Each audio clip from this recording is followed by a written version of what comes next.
नमस्कार विद्यार्थी मित्रांनो, स्मार्ट अभ्यास या यूट्यूब चॅनलवर आपले मनापासून स्वागत आहे। आज दिनांक 10 सप्टेंबरच्या ज्या काही महत्त्वाच्या चालू घडामोडी असतील त्याचा अभ्यास या व्हिडिओच्या माध्यमातून आज आपण करणार आहोत। तत्पूर्वी आपण जर चॅनलला नवीन असाल तर चॅनलला सबस्क्राईब करा आणि व्हिडिओ आवडल्यास व्हिडिओला लाईक करा। तसेच हा व्हिडिओ आपल्या विद्यार्थी मित्रांना नक्की शेअर करा, जेणेकरून याचा फायदा आपल्या मित्रांना सुद्धा होईल। चला मग सुरुवात करणार आहोत काल दिलेल्या होमवर्क क्वेश्चनने। तर काल दिलेला होमवर्क क्वेश्चन असा होता की सध्या महाराष्ट्राचे मुख्य सचिव कोण आहेत, आणि याचं उत्तर हे बऱ्याचशा विद्यार्थी मित्रांनी कमेंटमध्ये दिलेलं आहे। त्यांचं मनापासून अभिनंदन। आणि ज्यांना याचं उत्तर माहिती नसणार आहे त्यांच्यासाठी उत्तर आपण सांगणारच आहोत। तर ऑप्शन्स आपल्यासमोर आहेत आणि याचं योग्य उत्तर असणार आहे ऑप्शन नंबर बी, सुजाता सौनिक या ज्या काही आहेत त्या सध्या महाराष्ट्राच्या मुख्य सचिव आहेत। आणि यांच्याविषयी एक गोष्ट लक्षात ठेवायची आहे की या ज्या काही सुजाता सौनिक आहेत त्या पहिल्यांदाच म्हणजे महाराष्ट्राच्या पहिल्या महिला मुख्य सचिव म्हणून त्यांची नियुक्ती करण्यात आलेली आहे। या अगोदर या पदावर एकही महिला नियुक्त करण्यात आलेली नव्हती। तर त्यांच्याविषयी हे विशेष गोष्टसुद्धा आपण लक्षात ठेवायला हवी। त्यानंतर पहिला प्रश्न बघायचा आहे चालू घडामोडीचा।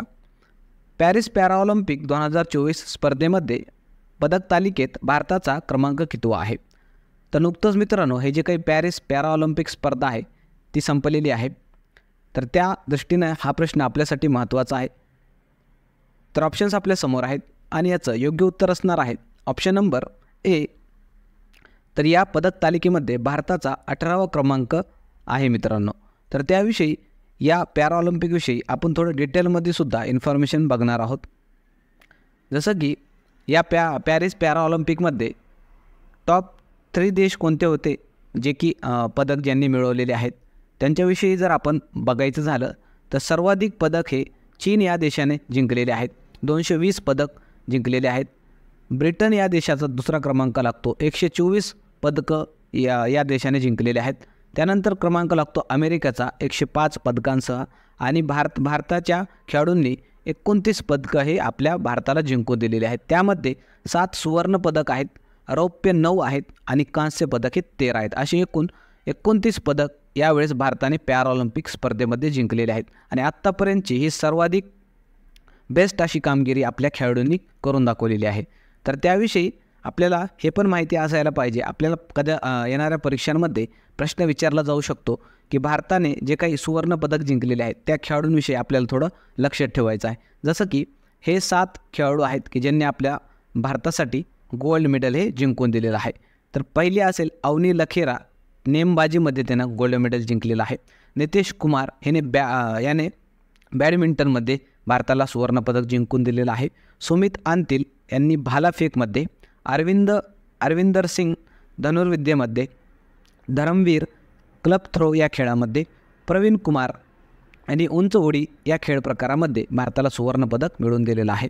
नवदीप सिंग यांनी भालाफेक या खेळ प्रकारामध्ये भारताला सुवर्णपदक जिंकून दिलेलं आहे। असे एकूण 7 सुवर्णपदक भारताने यावेळेस पॅराऑलिम्पिकमध्ये जिंकलेले आहेत। तर या गोष्टी आपण लक्षात ठेवायच्या आहेत। तसेच मित्रांनो अजूनही इतर महत्त्वाचे मुद्दे आहेत या पॅराऑलिम्पिक संबंधित। हे जे काही पॅराऑलिम्पिक स्पर्धा आहे याच्यामध्ये महाराष्ट्राचा एक खेळाडू होता सचिन खिल्लारी, ज्याने गोळाफेक या खेळ प्रकारामध्ये भारताला रौप्य पदक जिंकून दिलेलं आहे। तर हे आपल्याला स्टार करून ठेवायचं आहे नाव सचिन खिल्लारी, आणि त्यांचा खेळ कोणता तर गोळाफेकमध्ये त्यांनी भारताला रौप्य पदक हे जिंकून दिलेलं आहे। तसेच मित्रांनो हे प्रतिपाल एक खेळाडू आहे जिने या पॅराऑलिम्पिक स्पर्धेमध्ये 2 कांस्य पदक हे भारताला मिळवून दिलेले आहे। आणि अशी कामगिरी करणारी ती भारताची पहिली महिला धावपटू बनली आहे। तर या 2 गोष्टी आपण लक्षात ठेवायच्या आहेत। तसंच जे काही पॅराऑलिम्पिक स्पर्धा झालेली आहे ती कितवी आहे विचारलं तर ती 17वी आहे। त्यानंतर कालावधी काय होता या स्पर्धेचा? 28 ऑगस्ट ते 8 सप्टेंबर या दरम्यान ही स्पर्धा चालली। भारताचे एकूण 84 खेळाडू या पॅराऑलिम्पिकमध्ये सहभागी झालेले होते। आणि मित्रांनो आत्तापर्यंतच्या इतिहासामध्ये पॅराऑलिम्पिकच्या भारताची सर्वोत्तम अशी कामगिरी ठरलेली आहे।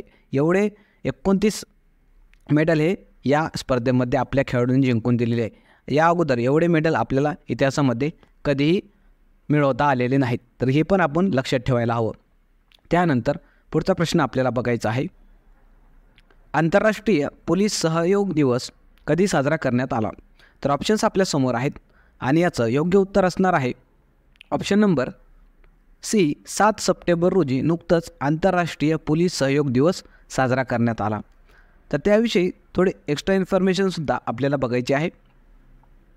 हे जे काही आंतरराष्ट्रीय पोलीस सहयोग दिवस साजरा करण्यात आला ते कोणाद्वारे साजरा करण्यात येतो, तर इंटरपोल अर्थात इंटरनॅशनल क्रिमिनल पोलीस ऑर्गनायझेशन आहे त्यांच्याद्वारे हे साजरा करण्यात येतो.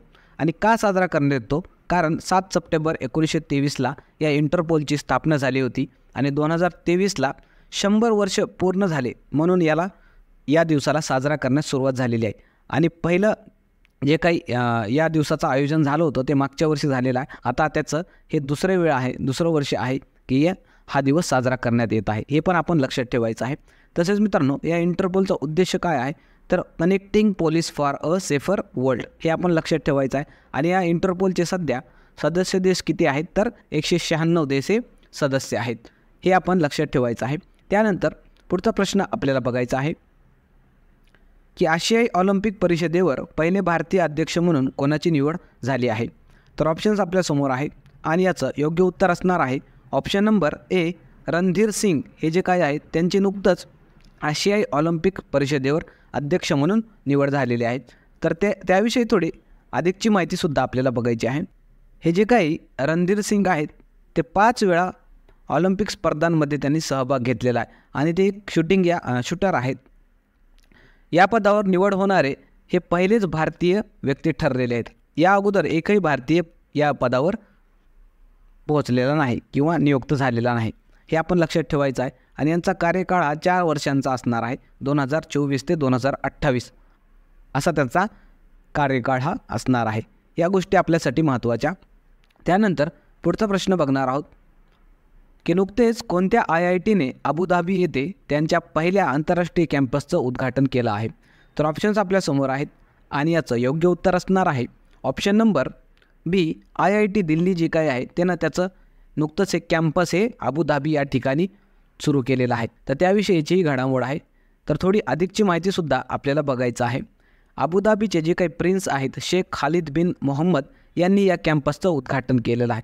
त्यासोबतच मित्रांनो इतरसुद्धा IIT विषयी IMP पॉईंट्स आहेत ते आपण लक्षात ठेवायचं आहे. जसं की IIT मद्रास जो काही आहे त्यानेसुद्धा त्यांचं कॅम्पस हे टांझानिया हा जो काही देश आहे त्यामध्ये सुरू केलेला आहे. आणि असा भारताच्या बाहेर कॅम्पस सुरू करणारा हा देशातला पहिला IIT ठरलेला आहे IIT मद्रास. आणि त्यानंतर आता अबुधाबीमध्ये IIT दिल्लीनं सुद्धा त्याचं कॅम्पस सुरू केलेलं आहे. पण पहिलं कॅम्पस कोणतं आहे की ज्याने देशाच्या बाहेर हे सुरू केलेलं आहे, तर ते IIT मद्रास आहे. ते आपण लक्षात ठेवायचे दोन्ही गोष्टी. त्यानंतर IIT खरगपूरविषयी लक्षात ठेवायचं की नुकतंच यांनी सुंदर पिचाई जे की गुगलचे CEO आहेत त्यांना मानद डॉक्टरेट पदवी देऊन त्यांचा सन्मान केलेला आहे. त्यानंतर IIT मद्रास हे जे काही आहे त्याला NIRF जे काही रँकिंग असते वेगवेगळ्या इन्स्टिट्यूटला दिलेली त्यामध्ये 2024च्या रँकिंगमध्ये हे अव्वल ठरलेलं आहे. पहिला क्रमांक या IIT मद्रासनं पटकावलेला आहे. हे पण आपण लक्षात ठेवायचं आहे. त्यानंतर पुढचा प्रश्न आपण बघणार आहोत. त्या अगोदर मित्रांनो तुम्हाला आपल्या माहिती कशी वाटत आहे ते कमेंटमध्ये नक्की सांगा. व्हिडिओ जर आवडला तर व्हिडिओला अवश्य लाईक करा. आज आपण लाईकचं टार्गेट हे 50 ठेवणार आहोत. बघूया 50 तरी विद्यार्थी आपल्या व्हिडिओला लाईक करतात का. कारण मित्रांनो तुमचा सपोर्ट पाहिजे, त्याशिवाय आपण काही पुढे जाऊ शकत नाही. म्हणून थोडंसं 1 सेकंदाचंच काम आहे तुमच्या. एक लाईक करा फक्त आपल्या व्हिडिओला. आणि जर नवीन असाल तर चॅनलला सबस्क्राईब करा मित्रांनो. त्याशिवाय काही आपलं चॅनल हे पुढं जाऊ शकत नाही. त्यामुळे कृपया करून आपल्या चॅनलला लाईक करा, सबस्क्राईब करा. चला मग पुढचा प्रश्न आपण बघणार आहोत की नुकतेच कोणत्या राज्याने डेंग्यू रोगासाठी महामारी घोषित केली आहे. तर ऑप्शन्स आपल्यासमोर आहेत आणि याचं योग्य उत्तर असणार आहे ऑप्शन नंबर बी कर्नाटक. या राज्यामध्ये डेंग्यू रोगासाठी महामारीही घोषित करण्यात आलेली आहे. तर त्याविषयी थोडी अधिकची माहिती बघायची आहे. जे काही कर्नाटक राज्य आहेत त्या कर्नाटकमध्ये डेंग्यूच्या घटना दिवसेंदिवस वाढतच आहेत. म्हणून सरकारनं त्याला महामारी म्हणून त्या राज्यामध्ये घोषित केलेलं आहे. तसेच आपल्याला 16 मे हा दिवस लक्षात ठेवायचा आहे. या दिवशी राष्ट्रीय डेंग्यू दिवस असतो आपल्या भारतामध्ये. तसेच डेंग्यू रोग का होतो, तर जे काही मच्छर असतं एडिस नावाचं त्याच्या मादीमुळे हा डेंग्यू रोग होत असतो. या पण गोष्टी आपण लक्षात ठेवायच्या आहेत. आपल्या परीक्षेच्या दृष्टीने ह्या महत्त्वाच्या आहेत गोष्टी. त्यानंतर पुढचा प्रश्न आपण बघणार आहोत की गिधाडांसाठी जगातील पहिले संवर्धन आणि प्रजनन केंद्र खालीलपैकी कोणत्या राज्यात उभारण्यात आले आहे? तर ऑप्शन्स आपल्या समोर आहेत आणि याचं योग्य उत्तर असणार आहे option number C, Uttar Pradesh या राज्यामध्ये गिधाडांसाठी जगातलं पहिलं संवर्धन व प्रजनन केंद्र उभारण्यात आलेलं आहे. तर त्याविषयी थोडी अधिकची माहितीसुद्धा आपल्याला बघायचं आहे की आशियाई गिधाड जे आहेत त्यांचं संवर्धन करता यावं म्हणून हे केंद्र हे उभारण्यात आलेलं आहे आणि अशा प्रकारचं हे जगातलं पहिलं आशियाई गिधाडांसाठीचं संवर्धन केंद्र आहे मित्रांनो. तर यासाठी हे आपल्यासाठी महत्त्वाची घडामोड आहे, कारण जगातलं पहिलं गिधाड संवर्धन केंद्र हे आपल्या भारतामध्ये आपण ओपन करत आहोत, सुरू करत आहोत. म्हणून आपण ही गोष्ट लक्षात ठेवणं आपल्या परीक्षेच्या दृष्टीने महत्त्वाचं आहे. कोणत्या ठिकाणी उभारण्यात आलेलं आहे असं जर विचारलं परीक्षेमध्ये तर आपल्याला माहिती पाहिजे की उत्तर प्रदेशमधील जो काही गोरखपूर जिल्हा आहे त्या ठिकाणच्या वन विभागाच्या महाराजगंज म्हणून ठिकाण आहेत, त्या ठिकाणी हा गिधाड संवर्धन केंद्र सुरू करण्यात आलेलं आहे. तर त्यानंतर पुढचा प्रश्न आपल्याला बघायचा आहे,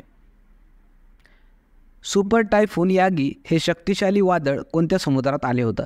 आणि नुकतंच मित्रांनो ही आजचीच घटना आहे की हा सुपर टायफून यागी नावाचं हे अतिशय असं शक्तिशाली वादळ हे आलेलं होतं.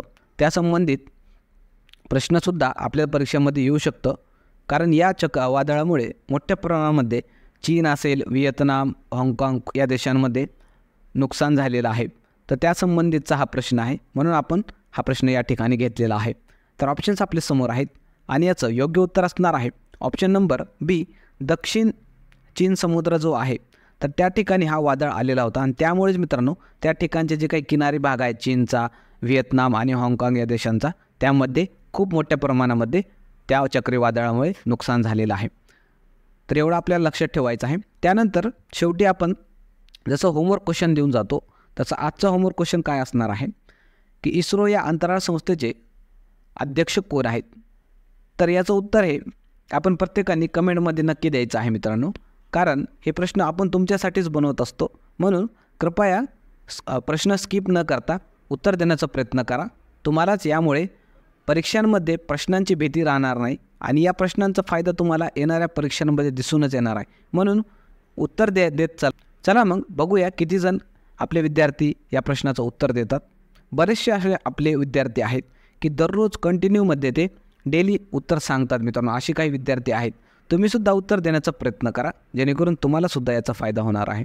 थांबूया या ठिकाणी. व्हिडिओ जर आवडला तर व्हिडिओला लाईक करा, तसेच चॅनलला नवीन असाल तर चॅनलला सबस्क्राईब करा आणि आपल्या टेलिग्राम चॅनललासुद्धा जॉईन करा, कारण मित्रांनो त्या ठिकाणी आपण आपल्या लेक्चरच्या मोफत नोट्स वगैरे टाकत असतो.